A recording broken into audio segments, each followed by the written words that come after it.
asalaamaaleykum mbokki Sénégal asalaamaaleykum mbokki jullit yi asalaamaaleykum mbokki taalibe yi comme ni ñu ko waxtaanee ci jamono bi bis bu nekk ba ñuy yegg bisu màggal gi nga xam ne moom la ñu Sëriñ Tuubaa indi dinañu ànd ak yéen di waxtaan ci li nga xam ne ni mooy jaar-jaari Cheikhul Khadim di ci waxtaan ngir lan ngir bëgg rek exemple bi nga xam ne moom la ko yàlla def mu jëm ci jullit yëpp et de manière beaucoup plus générale mu jëm ci doomu aadama yëpp moo xam foo mën a xeetoo ak waaso woo mën a bokk mu mën a jël exemple Serigne Touba jaar-jaari Serigne Touba ay taxawaayam ak i jàngaleem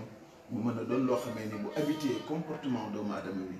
mën na ko indil texe àddina ak texe àllaaxira wax naa leen ca tàmbali ba ni pour ñu mën a xam Serigne Touba faw ñu delluwaat ca la nga xamee ni mooy sas wi nga xamee ni nekk na ci ndox bi jullit bu nekk te jógee ci alxuraan di wax ni alastu bi rabbikum qaalu balaa ci woote bu njëkk googee rasulillahi sallallahu alayhi wa sallam njëkk wuyu si la nit ñi si des wuyoo si la ñoo xàjjalee ñii nekk xisbullah ñii nekk xisbu cheytaan kon bis boobee ba léegi pour perpétuer message boobu pour feddali yërmande boobu nga xamee ni Seydina Muhammad sallallahu alayhi wa sallam doon na ko ci mbindeefu Adama yëpp suñu borom dafa yebal 124 000 prophètes si biir 124 000 prophètes yooyu 313 anbiyaa yi ñu ngi ci ñooñee ñëpp yu 313 rasul ñu ngi ci na ànd ñoom ñëpp ngir feddali taxawaay boobu nga xamee ni Seydina Muhammad sallallahu alayhi wa sallam nekk na ko di rahmatan lil alamin pour feddali li nga xamee ne moo jiitu yeneen yëpp ndax mooy source prophétie te moo leen mujj wàcc di clôturer la prophétie loolee it day wane ni jusqu'à la fin des temps su demee ba li mu yeneen yi jeex comme ni ko Seydina Muhammad tëjee foog mu am ay yeesalkat ndax loolu yeneen bi indi na ko si Riyaadu Saalihiin wax ni jamono ju nekk suñu borom ngir mottali yërmande googee dina yebal ay jaam yoo xamee ni dañuy taxawu yeneen di jàngale la nga xam ne la yeneen daan jàngale di wóor ñi ci yoonu yàlla di leen moytuloo yoon yoo xam ne daf leen di yóbbu ci seen alkane kon loolu moo tax si jamono ju nekk ci histoire islam ak d'ailleurs ci histoire religion yu nekk avant que li nga xamee ni moom la avènement wu islam suñu borom dafa mos a yebal ay nit ñoo xamee ni gannaaw yonent yu mag yi alayhi salaam dañ daaw di ñëw di feddali message boobu ak continuité message boobu. noonu nag en 1272 ci atum hijriya nga xamee ne mooy gannaaw gàddaayu rasulillahi sallallahu alayhi wa sallam bi mu amee 1272 ans si la Cheikhul Khadim Cheikh Mouhamed ibn Habiballah Khadimu Rasul gane fii si àdduna ñëw naa ak yéen ci condition particulière yi nga xam ne ni l'Afrique sous domination coloniale nekke woon na ñëw naa ak yéen ci jafe-jafe yi nga xam ne ni nekkoon na ci diggante doomu aadama yëpp par rapport ak pouvoir traditionnel ceddo yi fi nekkoon ak pouvoir colonial ñooñu ñëpp am benn gis-gis ci doomu aadama lu bëgg rek noot ko bëgg rek avilir ko bëgg rek wëlbati ko mu féetewoo ci seen bëgg-bëgg di wéy seen waaw alors que xam nañu ni wa maa xalaqtul jinna wal insa illa liya'budun derrière les destins précaires et révocables il y avait un destin supérieur celui d'Allah subhanahu wa taala muy li nga xam ne ni yàlla daf ko sas jullit bu nekk te loolu it gannaaw rasulillahi sallallahu alayhi wa sallam moom lay muttajee di indi di yeesalaat ci biir askan wi wax nañ leen taxawaayu Limaam ji wax leen taxawaayu Cheikh Ahmed Tidiane Abdoul Abbas wax leen taxawaayu Chibli taxawaayu Ma'rifat Qayaqin taxawaayu Junayd Baghdadi ay góor yàlla nit ñu màgg yooyu nga xamee ni ñun ñëpp ci ligne wu continuateur yooyu lañ nekk loolu tax rasulillahi sallallahu alayhi wa sallam dans la perpétuation de son message ak taxawaay bi ñu doon taxaw dañu yërmande jëm ci àllam bi ci la jamono yooyu nag ki nga xamee ni na mu nekkee xaatima nabiyyiina wa imaamil mursaliin noonu tamit dans le rang de ses serviteurs ki nga xamee ni bokk na ci ñi mujj ci serviteurs yi waaye moom la yàlla jël jox ko grade xaadimu rasul muy la quintessence de la servitude et du service que nous rendons à Dieu à travers l'imitation du prophète Seydina Muhammad sallallahu alayhi wa sallam maanaam ki nga xamee ni ci ñiy roy yonent bi sallallahu alayhi wa sallam moom la ci yàlla beral cër woo xamee ni amul kenn koo xamee ni gannaaw moom am nga taxawaay bi mel noonu loolu moo tax ngeen war a xam ni yonent bi moo tànn Xaadimul Mustafa yàlla suñu borom ci dogalam la ko beddee ci biir ay nawle jullitam cëral beral ko si cër woo xamee ni mooy ki nga xamee ni après le prophète Seydina Muhammad sallallahu alayhi wa sallam par njàngaleem par taxawaayam moo ñuy yee delloosiwaat ñu li nga xam ne mooy siraatul mustaqim ma wax leen ni li nga xam ne moo nekk ci génn suratu Yaasin yaa ayyuha alladina amanu laa ta'budu sheytaan innahu lakum aduwwun mubin yéen ñi gëm yàlla de bu leen jaamu seytaane ndax kooku de mooy seen noonu bu biir kon tant que doomu aadama ngi ci kaw suuf depuis ba nga xamee ni suñu borom génne na ko ci gannaaw bi nga xamee ni wedd na cër bi nga xamee ni yàlla defal na ko aadama ak ay ñoñam ak descendance am Iblis dafa nekk noonu bu biir jëm ci doomu aadama du tàyyi du bàyyi du noppalu du nelaw dafa yaatu taxawaay mën na jël doomu aadama bu nekk di si xëy suba ngoon bu dégg bëccëg ndax loolu mooy mission bi nga xam ne moo méngoog taxawaayam bi mu am mais bu ëllëgee dafa bëgg li ëpp suñu mu yóbbu leen sax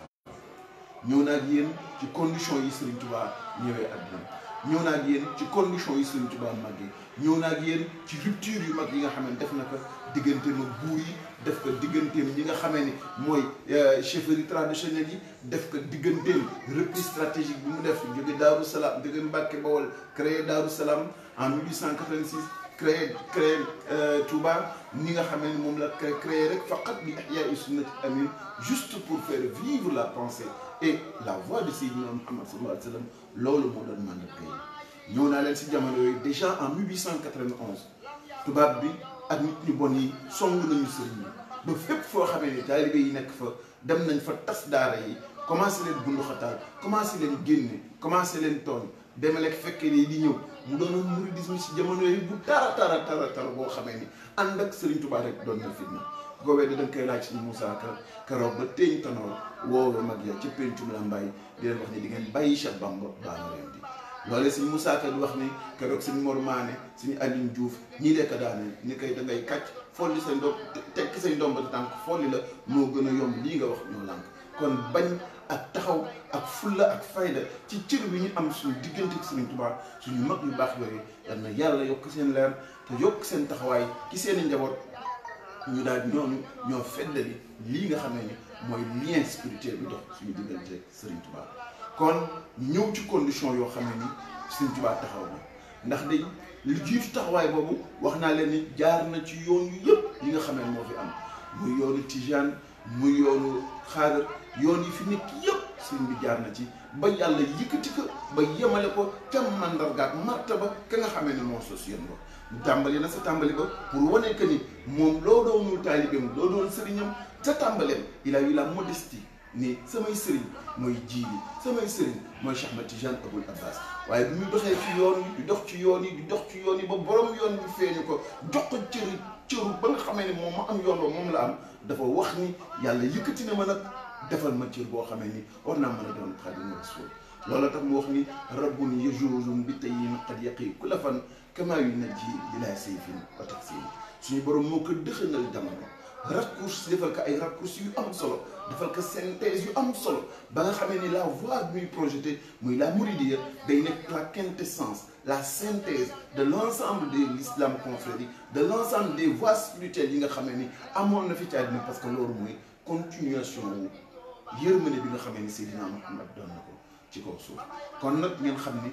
lépp bu fekkente ni c'est imbriqué dans la lignée du suivre yoon bi topp bi ñu war a topp Seydina Muhammad sallallahu alayhi wa sallam kon waru leen jaaxal lu baax lu nekk te di jokk ci rasulillahi sallallahu alayhi wa sallam naka nga gën a mujj ñëw jamono rek gën a nekk une synthèse aboutie ci voies yi nga xam ne ni ñoo la précédé ndax yërmande yàlla du mos a dañ ci kaw suuf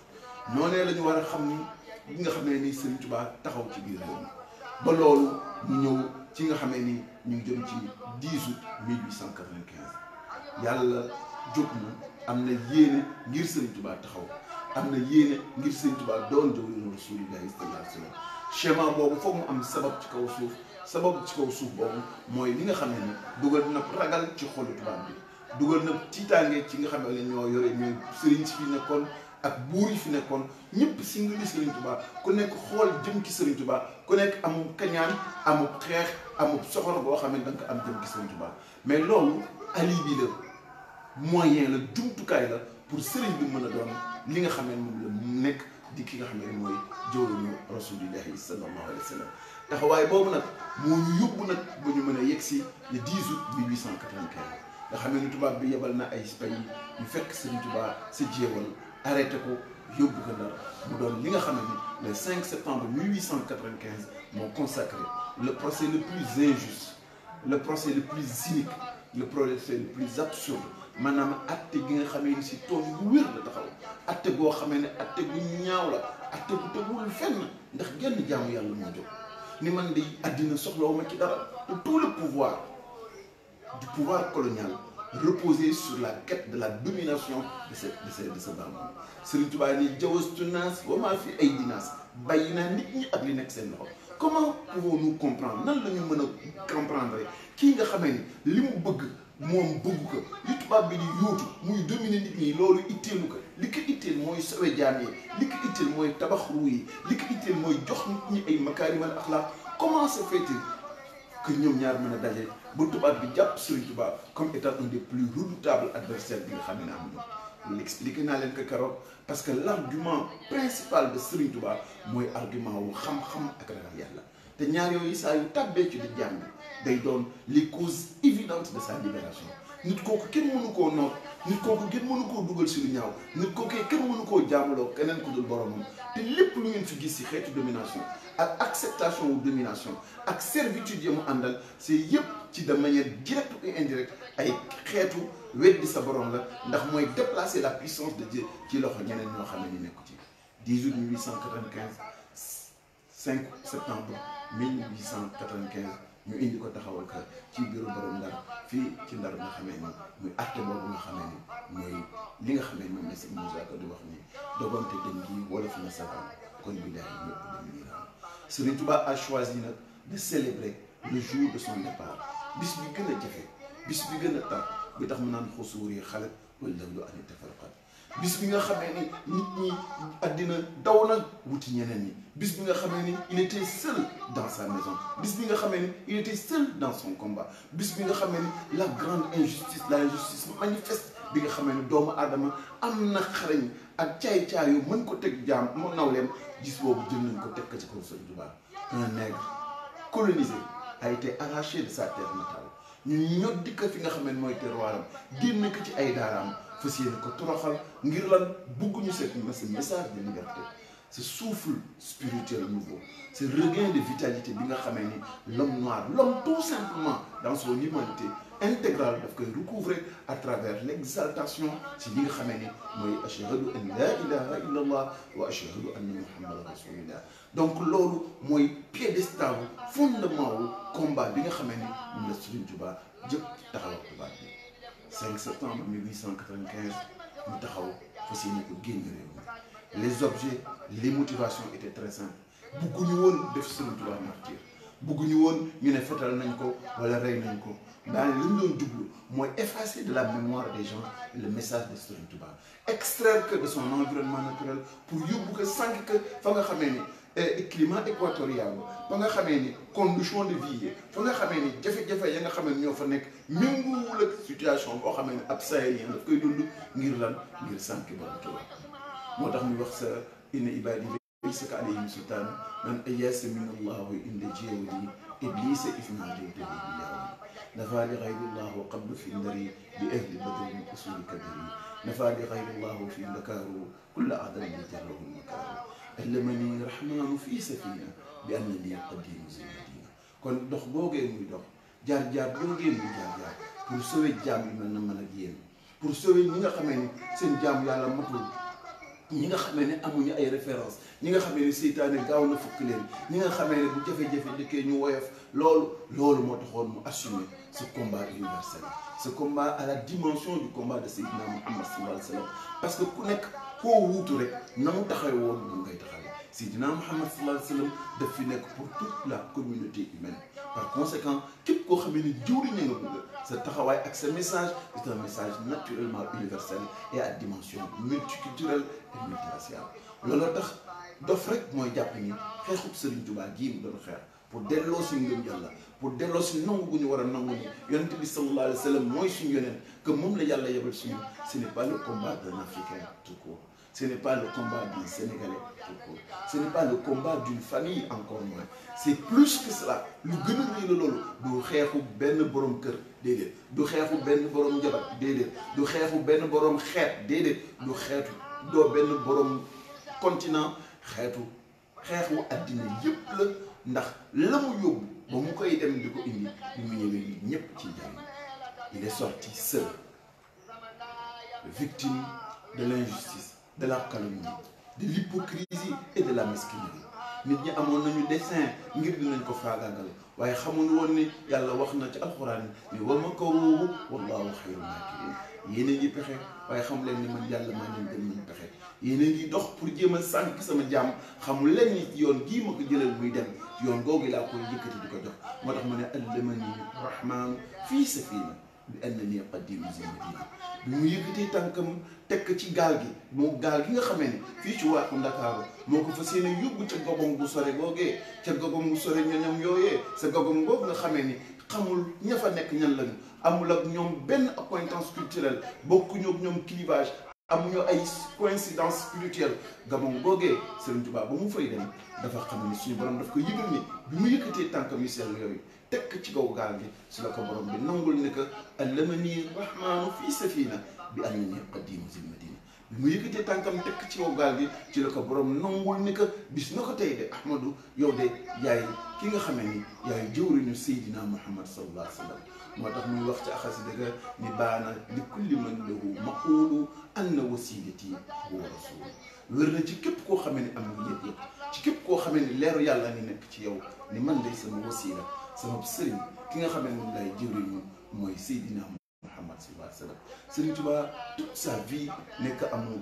bëgg ak cofeel bu jiggi dayoo la jëm ci rasulillahi sallallahu alayhi wa sallam. moo tax muy wax ni man zanna anna al muntaqa mislu wara fa huwa humrun qalbuhu ma nawira. képp koo xamee ni dof nga wala réer nga bay wut kemu rasulillahi ba wut koo xamee ni mën nga ko dendaleeg rasulillahi l'équivalent de Seydina Muhammad sur terre, celui qui prétend pouvoir le chercher ne sera simplement un sot dont le cœur n'est pas éclairé.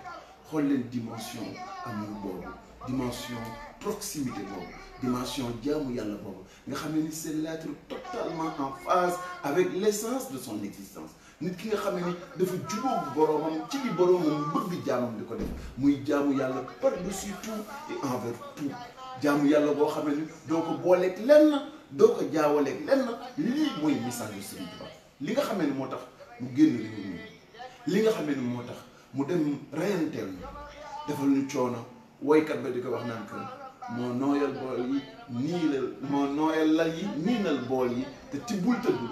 ci la tax mu am loolu mooy nag yéen dundu ñu si ni Serigne Touba exemple la suñu dundu ñu ci ni Serigne Touba dañ ko war a roy ci lépp lañ ko war a roy. xoolal rek dans la manifestation de la célébration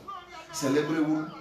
retour gi de bi nga xamee ni dafa am en novembre 1902 mais dem gi nga xamee ni mi ngi tàmbali le 10 août 1895 5 septembre 1895 verdict bi am ca bureau borom Ndar di ko yóbbu Gabon yooyu lay célébré départ googu tartar googu jafe-jafe googu ku ko weddi na nga seet asiru ma al labrari ayna asiru wa zanna ida anni hunaka asiru. donc nga xam ni naka muy dem il était dans l'isolement ma ngay dem di wuti loo xamee ne bu ñëwee ñun ñëpp ay jaruñu mais ma ngay dem avec honneur avec dignité ma ngay dem ak taxawu ak fulla ak fayda. ndax mag yi sax bi mu ñëwee Ndar ñëw nañu ndeysaan di seet si Ahmadou di seet Serigne Touba ni ko ñëw ci moom ni ko dañuy bëgg a dem ci tubaab bi di la ñaanal dappale mun leen kat damaa bëgg ngeen xam ne ku xotti sa mbubu bopp ñu tëj la boo xottee mbubu jàmm foo jëm. bi mu wax naan ku xotti sa mbubu bopp ñu tëj la mi ngi leen di wax ni nde lii ñu ko tuumaal ak di ko jàpp di ko fas yéene yóbbu Gabon du dara lu dul rek exercice spirituel bi muy def ci boppam pour yar ay cëram yar njabootam construire environnement pour mu doon la cité idéale el baladu tayyib comme ni mu leen ko doon waxee yaxruju nabaatuhu bi izni rabbih. l'effort bi muy fournir ci jëmmi boppam exerce bi muy am violence bi muy exercer ci boppam pour polir caractère am pour asseoir culture de la perfection boobu loolu lañ ko meree loolu lañ ko ragalee loolu lañ ko fi xoolee loolu lañ ko fi bëgg a boddee ba génne ba bu génne ko réew mi mu ne waaw bu fekkente ni dama xotti sama mbubb man ñu jàpp ma kon bu ma xotti woon mbubb jaamu fan laay jëm waaye nag la taxoon Serigne Touba xam ni doxam gi tubaab bi mënu ci dara keneen ku dul tubaab bi mënu ci dara ndax waxoon na mag yi waxoon mbokkam yi ca Mbàkke ni leen day sama diggante tubaab bi wala déggee ji la dana mokk te kenn du dégg kàndam bi diggante boobee moom la tax Serigne Touba yàlla defal ko ci ndam ci tàmbali ba mu fas yéene nag ci tàmbali boobu consacré que dans la difficulté pour que ñun ñu mën a jàng ni ciy la mu am ciy la mu daj loo doonul taalibeem doo doon sëriñam la culture du travail de la souffrance de l'effort articuler suñu taxawaay suñu xam-xam suñuy xalaat ci jamono yi ñu amee coono ci jamono yi ñu afee jafe-jafe ndax fàttaliku say coono fàttaliku say jafe-jafe lu def dara dul sublimer sa taxawaay yokk sa mënoore yokk sa pësteef pour que la vertu de l'exemple mën a taxaw et c'est pourquoi may wax ne si le temps comme une écriture sur l'eau efface de la mémoire universelle les événements les plus pathétiques il existe des hommes dont l'œuvre incommensurable dans l'œuvre extraordinaire comme le legs de Khadimou Moustapha. Ces hommes-là, l'œuvre comme une écriture sur la roche échappe nécessairement au contingentement du temps et se noue avec l'éternité. Serigne Touba jëf ju mag joojee mu defoon taxawaay bu mag joojee mu defoon muy tax aussi longtemps que le temps sera, aussi longtemps que l'homme existera sur terre, sa marque de fabrique, son engagement, son combat, disponibilité bi mu am jëm ci alam bi jëm ci doomu aadama yi jëm ci effort bi ñu war a fournir pour topp rasulillahi sallallahu alayhi wa sallam def ko mu si jooriñ loolee la mës a fay waaye nag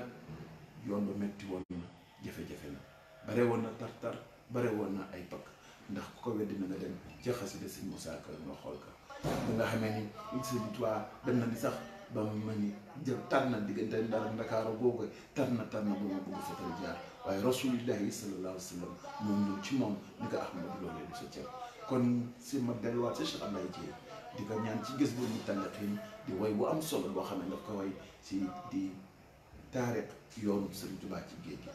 mu ne ñu génn moom réew mi ni mes tàbbi si biir mbeex mi ni mes kanoo ki fetal ñu naan ko xes di gën di yéemu ci mbiram ñoo moom tubaab bi ak Cheikh Ahmadou Bamba ba seen pexe yi jeex ñuy yéemu nan ko yaa di Cheikh dellul sa réew ma ndax ñu feex sant ñu war ñu ñu gën kon assalaamu aleykum wa rahmatullahi taala wa barakatuhu ba suba incha allah